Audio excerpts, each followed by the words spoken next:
Trying to stream to YouTube today. Sir, I didn't get that. We're trying to live stream to YouTube. Okay. That would YouTube today. extend the reach. Okay.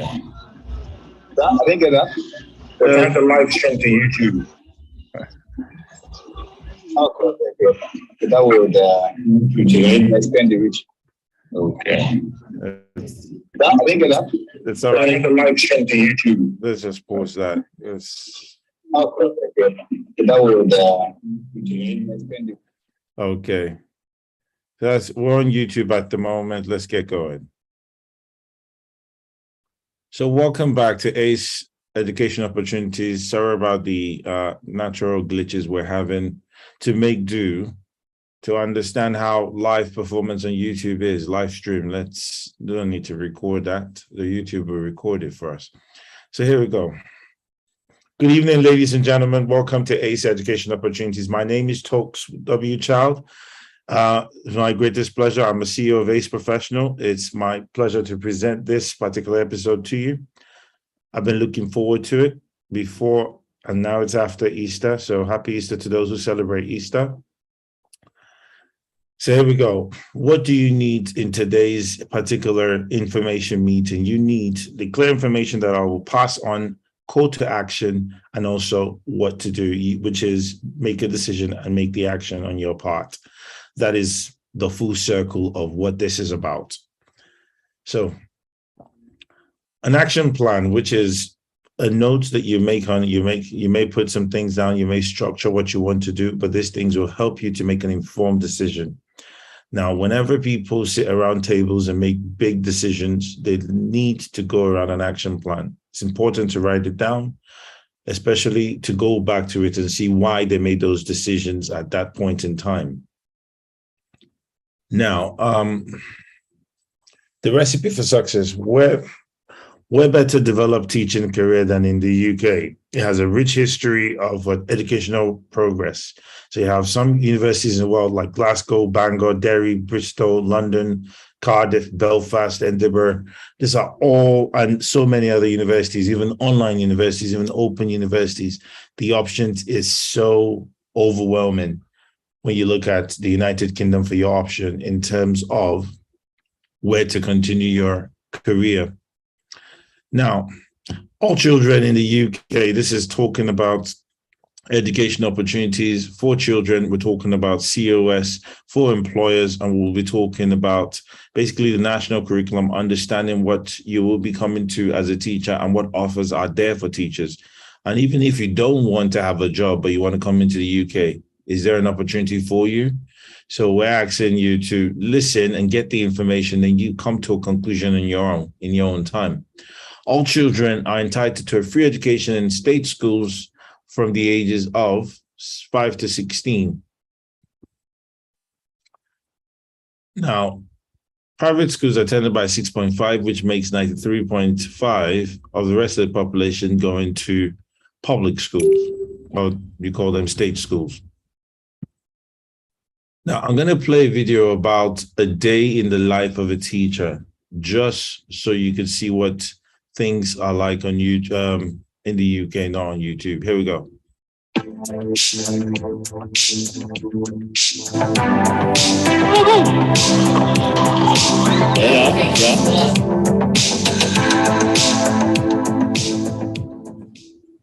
My name is Kamara. My parents named me Kamara, which means one who teaches from wisdom.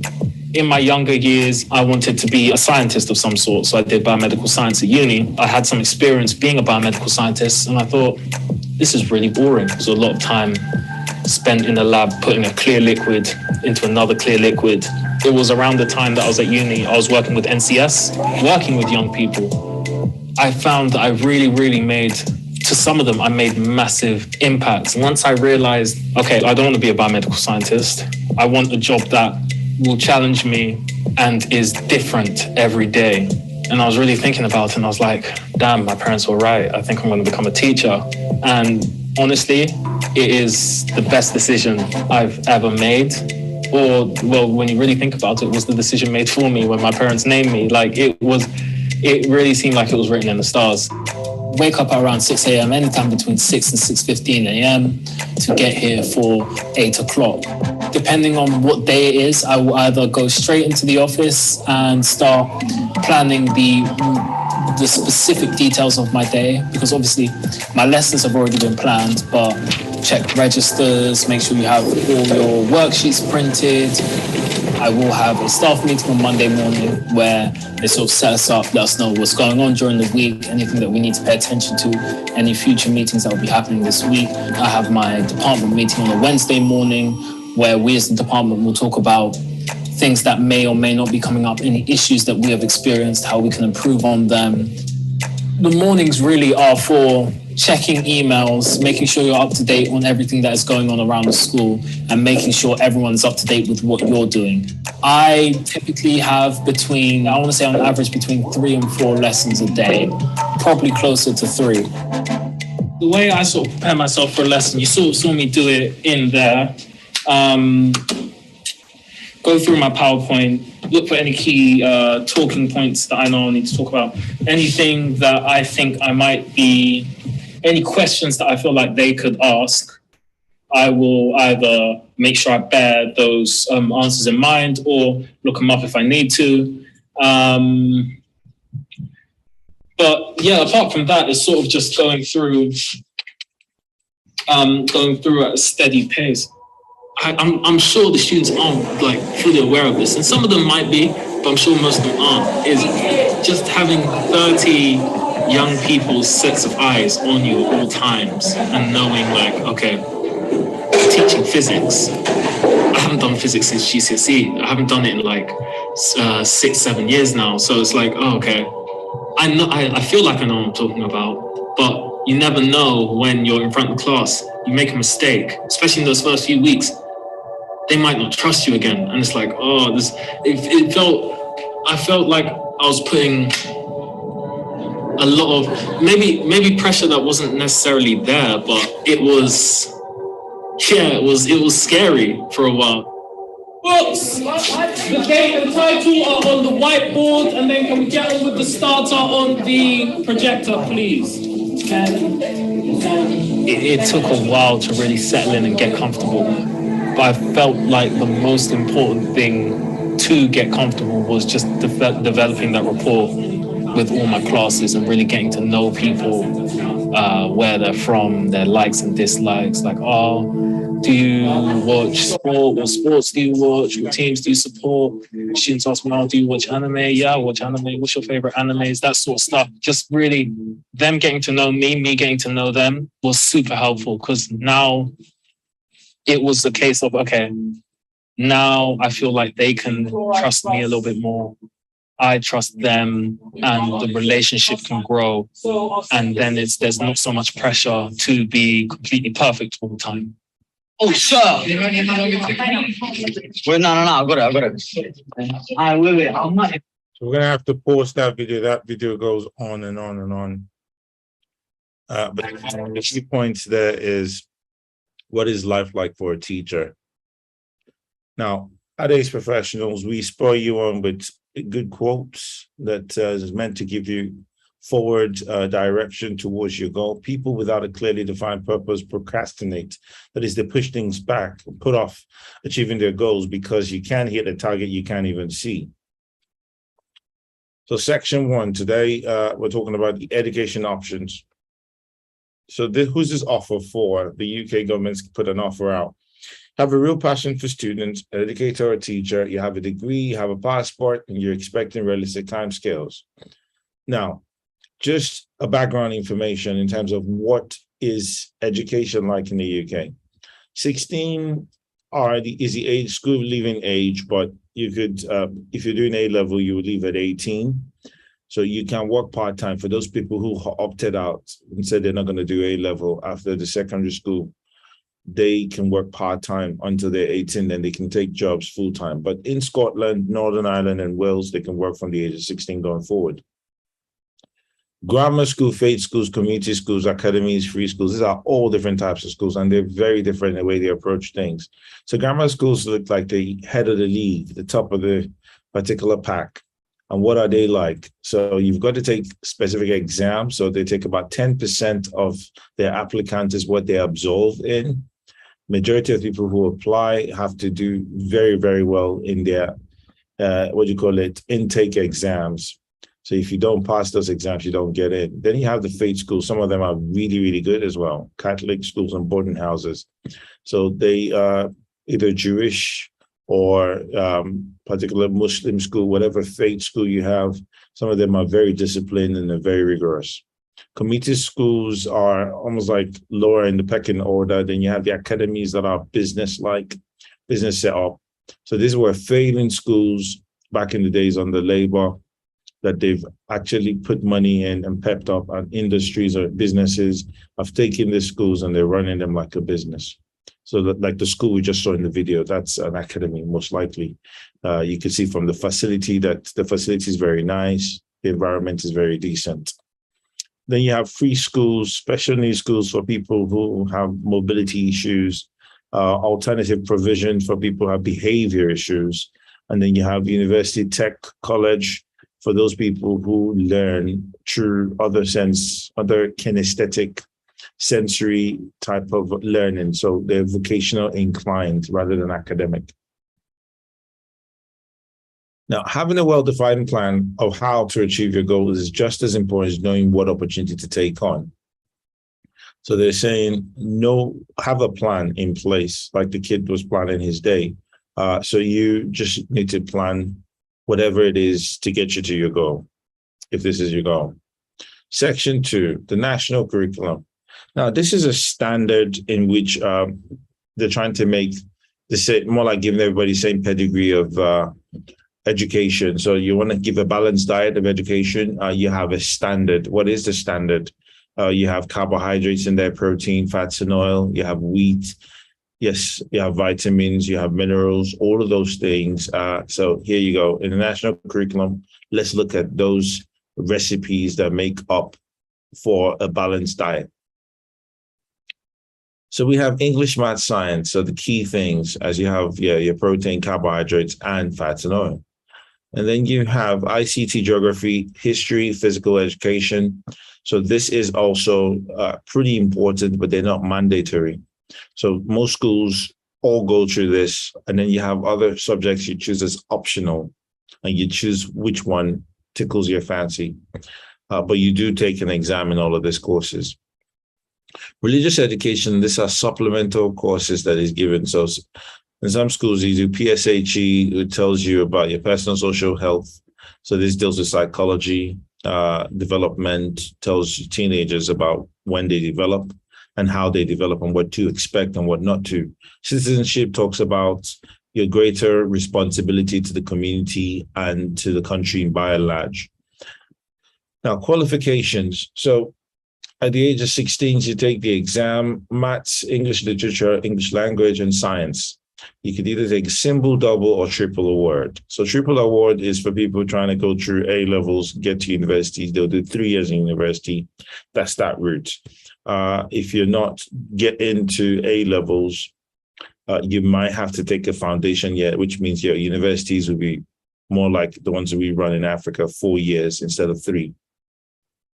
Okay, students are allowed to pick up optional courses such as history and drama. Grades range from 9 to 1 for this particular subject. So grade 9 is A star, grade 1 is F, you failed. So the National 5 is an exemplary model of the GCSE in Scotland.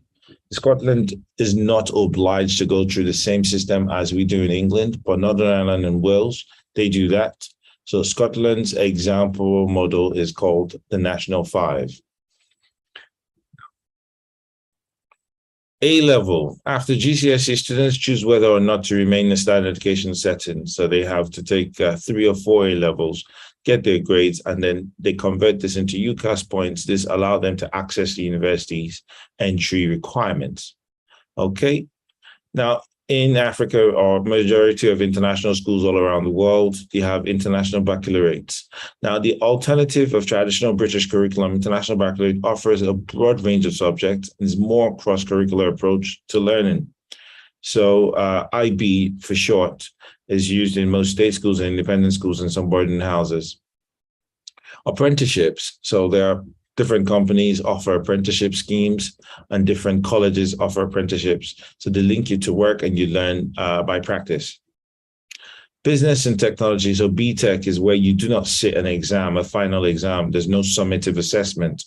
So you have formative assessment, which means every couple of weeks or months, you do gather up evidence to prove and show that your knowledge is proficient, your intelligence, or basically your understanding of the subject or context is measured in terms of distinction, merits, and then pass. So at this level, you're not going to be doing a final exam. You're not going to be writing anything like multiple choice questions. No. But what you will be doing is gathering evidence and showing. So the strength of your evidence will prove whether you have a high proficiency in that particular context area. Here we go. NVQ, National Vocational Qualification, is a work-based award that is taken at college and schools. Okay, so this one is for people who are vocationally inclined.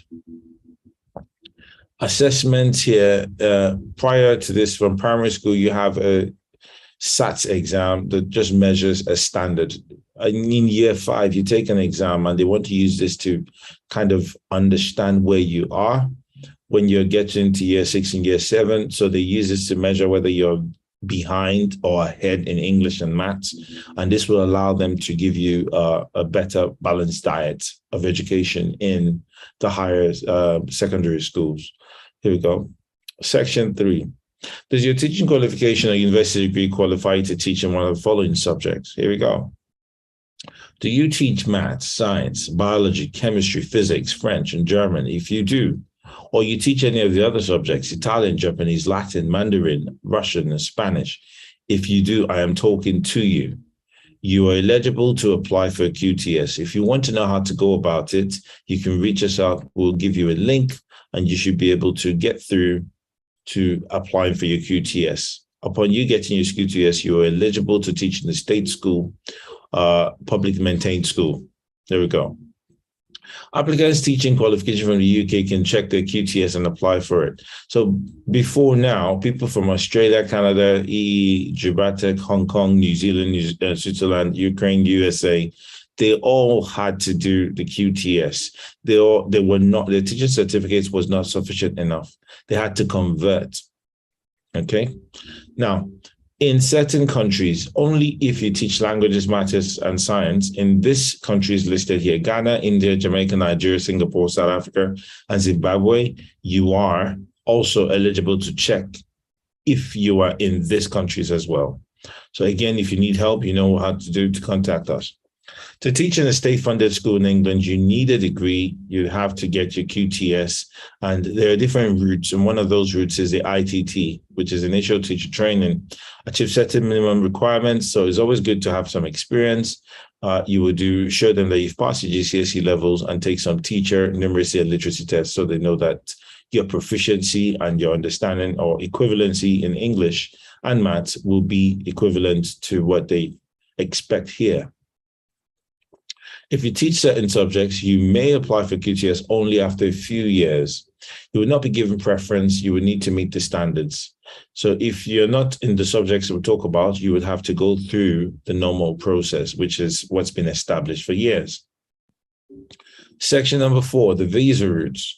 So you have the EU route. If you are from the European Union, you can use that route to enter and teach. Now, this is the one that I want to flag up.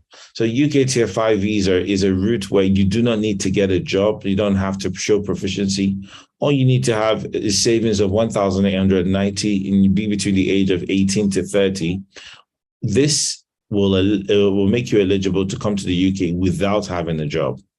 You just have to be from certain countries under the scheme, okay? Point-based system. Now, this one means that everything is per requirement. So you need to score points. Now, this is run by the Department of Education. If you do show them your degree, years of experience, expertise, and all the things that you're meant to have in your own personal, they would be able to grade you and see whether you can come through. Now, if your ancestors, your parents, your grandparents were born in the UK, and you could use that route as a visa route to come through to the United Kingdom. So back to our quote, planning. It's important not just to make a plan before you begin, but also to course correct, which is to change direction. When things go wrong, the sooner you change direction, the faster you reach your goal. Let's see. Now we're up to section 5. It looks like I'm racing through this like a racehorse. Here we go. Our products and services. What are we giving you? So we have products, we have service, and we have both. What do we do and what do we know? We work with employers and we know they want improved candidates, measured, reflective, and constantly growing. People are looking for this type of people. This is the gem. This is the human potential. This is the better than, black gold. This is totally the human potential, unlimited wealth, unlimited growth. If you have people in this direction, they will be a massive asset to any organization. Products and services. Here we go. We have workshops that we do, training courses, such as this, things that we do. We try to make them very clear, very straightforward, very easy. We'll point out things to you so you don't miss out. CV services, interview skills, references, personal statements, templates, and more are the services that we offer. Now, are you a customer that you're looking for training to get through? Or you're looking for training and portfolio?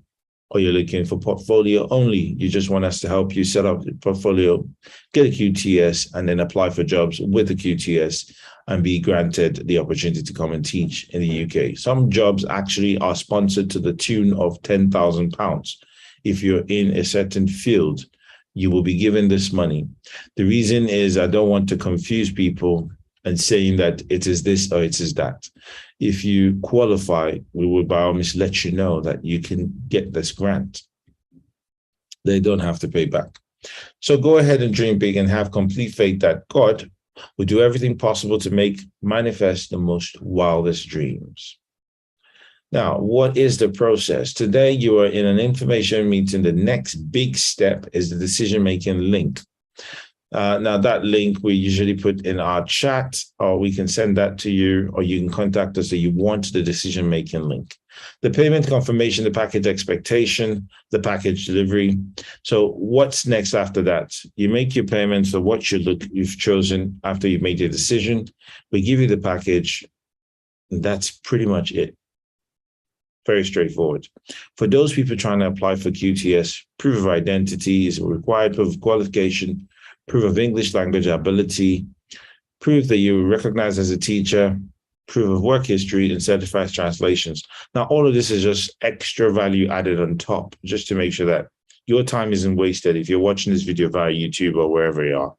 And once you've started your application, you have not more than 6 months from the starting date to apply, to complete it. You need to check that you qualify. You know how to do to contact us, to check, to train, or to get your portfolio ready. All these things, you just click me, you contact us. So this will come into the end of our session today. Knowledge attracts abundance when it's organized, intelligently directed to practical plans of actions. So if you have things that are structured, they tell you step 1, step 2, step 3. When your knowledge is that way, it's going to attract abundance. It's going to make things very straightforward for you. So we hope today we've given you step 1, 2, 3. Again, the information. Now you need to make a decision and then the action follows. So we hope that 3 steps are very, very clear and straightforward. So that's the end of our session today. Tosi, do you have any cherry on top that you want to add?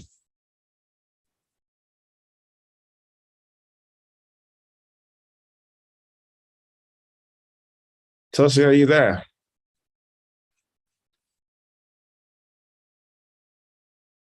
I think Tosi is gone. You're muted. In case you're speaking, you're just muted. We can't hear you.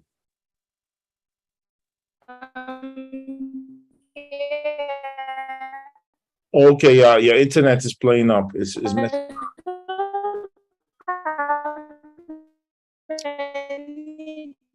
you might want to log off. Yeah, I'm just hearing you clearly now. Your internet was breaking up your voice, and if you hear it on YouTube, you would have a laugh.